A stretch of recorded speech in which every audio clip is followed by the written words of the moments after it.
October 14th, the date may not mean much to you, but for George Floyd's family, it would have meant the celebration of his 49th birthday, but instead they continue to mourn his loss. Floyd, who grew up in Houston, made national headlines when he was killed by a police officer in the city of Minneapolis, Minnesota, during an arrest back in 2020.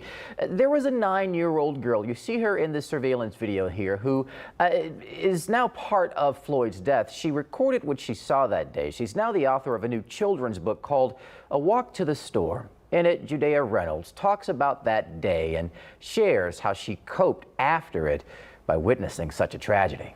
I had dreams about it. My heart started pumping fast.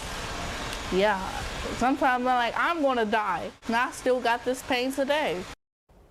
Now Judea is talking about that experience and turning it around to help others deal with tragedy. Joining us now to talk about the book is Shaletta Brundage. She helped this young author write the book. Shaletta, first of all, thanks for being here with us today. Tell us, as a Fifth Ward native yourself, how important it was for you to organize this project and to get the ball rolling.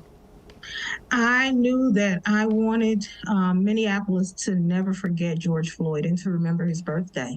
And when Judea Reynolds and her mother came to me and said they wanted to tell this story and they wanted my help, I'm the author of 3 children's books, and my books in their library were the only ones with African-American children that were not historical figures on them.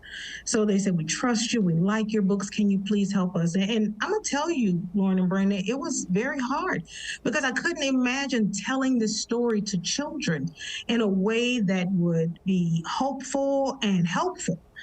But we spent 2.5 years with the illustrations and making decisions and checking with Judea about how she wanted this story told. And if you notice, it's called A Walk to the Store, not I am at the store or I saw it.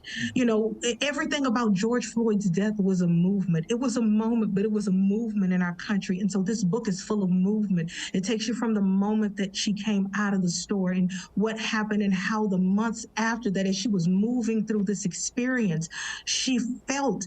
And then the thing that I'm most proud of is at the end of the book, there are tips for parents to talk about trauma with their children. And so much is going on in the world. Keith Garvin was just in the newsroom. Our children are dealing with so much right now. And as parents, how do we help them handle this pain? And this book is going to tell Judea's story, show how brave she was, show you the hope that lives inside of her, and also at the end of that book, give you some tips so that you can help your children as well. Well, Shaletta, you talked about how hard it was for you, an experienced author of children's books, to write this book. So talk to us about the process for a 9-year-old girl. What was it like for you to listen to her as she shared her story? And also, what was it like for her?